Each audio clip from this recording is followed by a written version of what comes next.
Paz de Cristo, sejam bem-vindos a este humilde canal. Eu tenho uma palavra de Deus para você. Quero aqui expressar a minha eterna gratidão a todos vocês que são inscritos no canal.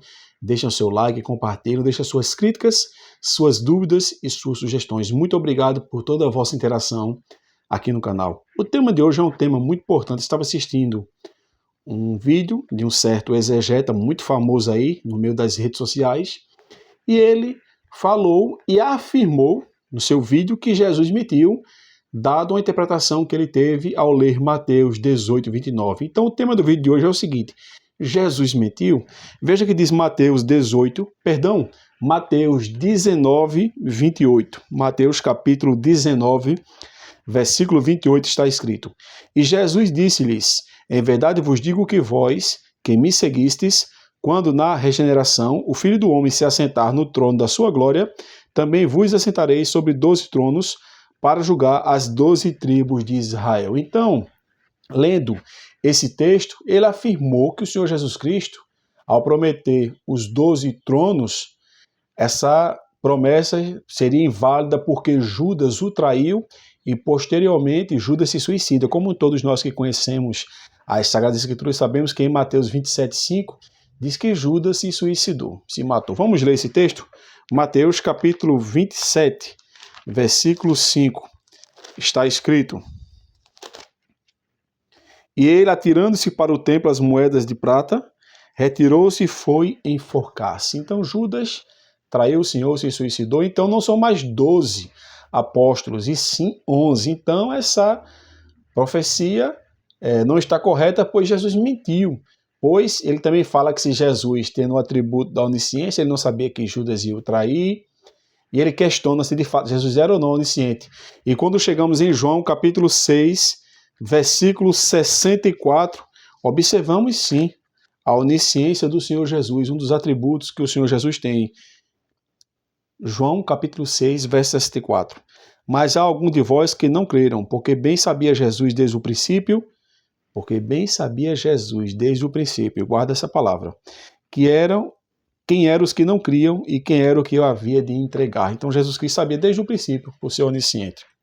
Então veja, o questionamento é, se ele é onisciente, então ele não sabia que Judas era ladrão, conforme está em João capítulo 12, verso 4 e 6, e desonesto? E a Bíblia diz que os ladrões não herdarão o reino dos céus, de acordo como está escrito em 1 Coríntios capítulo 6, verso 10. Em Mateus capítulo 26, versos 14 e 16, diz que Judas traiu Jesus por dinheiro. Em Lucas capítulo 22, versículos 3 e 6, está escrito no texto sagrado, na palavra do Senhor, que Judas agiu sob influência de Satanás. Então, pela sua conduta, nós podemos decretar, acreditar, concluir que Judas, ele poderia ser um discípulo de Jesus e era, mas não era um discípulo genuíno.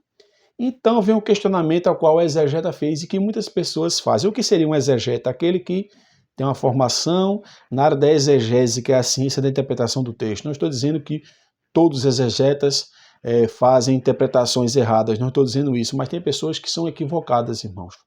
Às vezes a posição que ele está sobe a cabeça, se soberbece.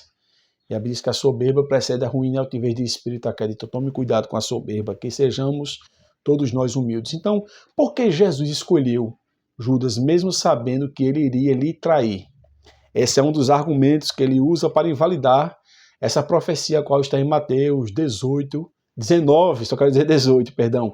Mateus 19, 28, a qual nós lemos. Veja, em primeiro lugar, a traição, ela revelou o caráter de Judas. Guarde isso no seu coração. A traição, ela revelou simplesmente o caráter de Judas. Ela não seria uma falha na escolha de Jesus. Não é porque Judas traiu que Jesus escolheu errado.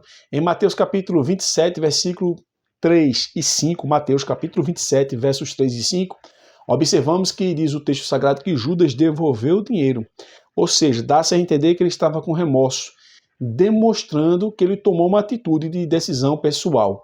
Ou seja, e sentiu o peso dela. Então não foi aqui uma predestinação divina, como muitos dizem que Judas traiu Jesus. Foi simplesmente uma escolha. Ele tomou uma decisão pessoal.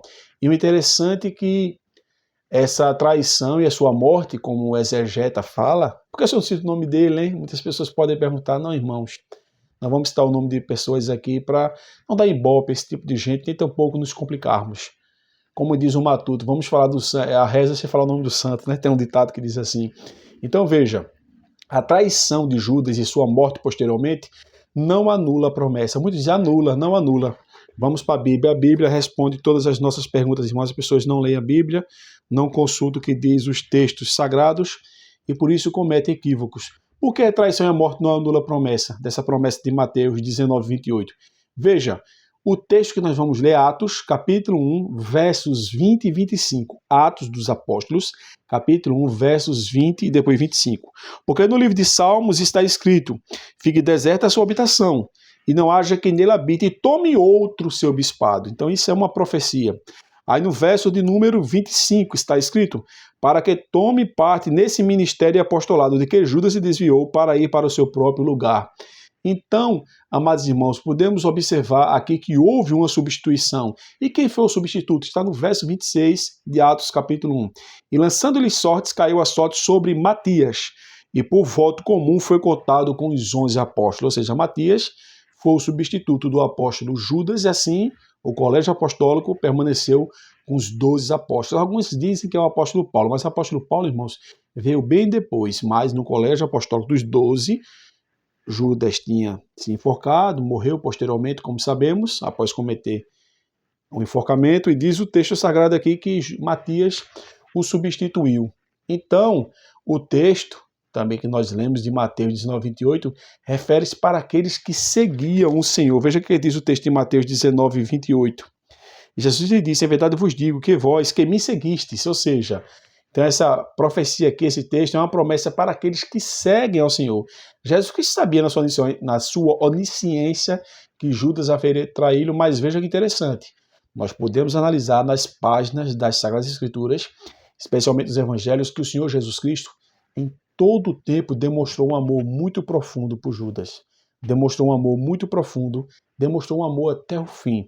E observamos que o Senhor Jesus Cristo, em momento algum, ele fere o livre-arbítrio de Judas, ele honra o livre-arbítrio de Judas. Agora, o interessante que podemos afirmar aqui, pelas páginas das Sagradas Escrituras, que Jesus usou essa sua ação, ou seja, a ação de Judas, para um propósito redentor, agora sem forçá-la tal. Jesus não forçou Judas em momento algum, apenas usou sua ação para um propósito redentor. Então a pergunta é, Jesus mentiu? Não. Jesus não mentiu. Ele era onisciente que Judas haveria de traí-lo, ele tinha essa onisciência que Judas era ladrão, enfim, essas coisas por ele ter esse atributo, porém, a traição, esses atributos, revelou o caráter de Judas, não simplesmente uma falha na escolha de Jesus Cristo. E a profecia era para aqueles que o seguiam, conforme nós lemos aqui novamente em Mateus 19, 28, se refere a isso, para aqueles que o seguissem. E Jesus honrou seu livre-arbítrio e usou essa ação, repito, para um propósito redentor. Ele não mentiu. Pois em João capítulo 14, verso 6, está escrito: disse-lhe Jesus, eu sou o caminho, a verdade e a vida, ninguém vai ao Pai a não ser por mim. E em João capítulo 8, verso 44, o Senhor Jesus Cristo condena a mentira e diz que aqueles que mentem é filho do diabo, ou seja, Satanás. A única coisa que a Bíblia atribui a paternidade ao inimigo de nossas almas é a mentira. Então Jesus não mentiu. Então se você for ler as páginas da Sagrada Escritura, já li a Bíblia várias vezes, para você ter uma ideia, já li o Novo Testamento 33 vezes. Estou no anual bíblico, estou quase concluindo a leitura do 17º anual bíblico, ou seja, a 17ª leitura da Bíblia. Então já li a Bíblia várias vezes, em várias traduções, várias versões, e digo-vos, na Bíblia Sagrada não há menção alguma que Jesus mentiu. Até nos apócrifos, que eu já li alguns, não li todos, pretendo ler um dia, se Deus assim permitir, e até pessoas que já leram os apócrifos, fiz uma pesquisa, não há menção alguma que Jesus mentiu. Então não era do feitio, ou seja, do caráter de Jesus mentir, pois ele é a verdade. Ele condenou também lá no livro de Apocalipse, especificamente aqui em João 8,44, ele fala, irmãos, que quem mente é filho do diabo. Então não é do caráter de Jesus a mentira, e sim a verdade. Espero ter ajudado você. Quais são suas dúvidas, suas críticas, sugestões? Deixa aqui na barra de comentários. Será um prazer ter a vossa interação aqui no canal. Temos várias playlists com temas organizados. Então assista nossas playlists. São vídeos curtos e objetivos com o intuito de levar a palavra de Deus ao seu lar, levar a palavra de Deus à sua vida, levar você a ter um relacionamento melhor com Deus e com o seu próximo. Um forte abraço. Que Deus te abençoe.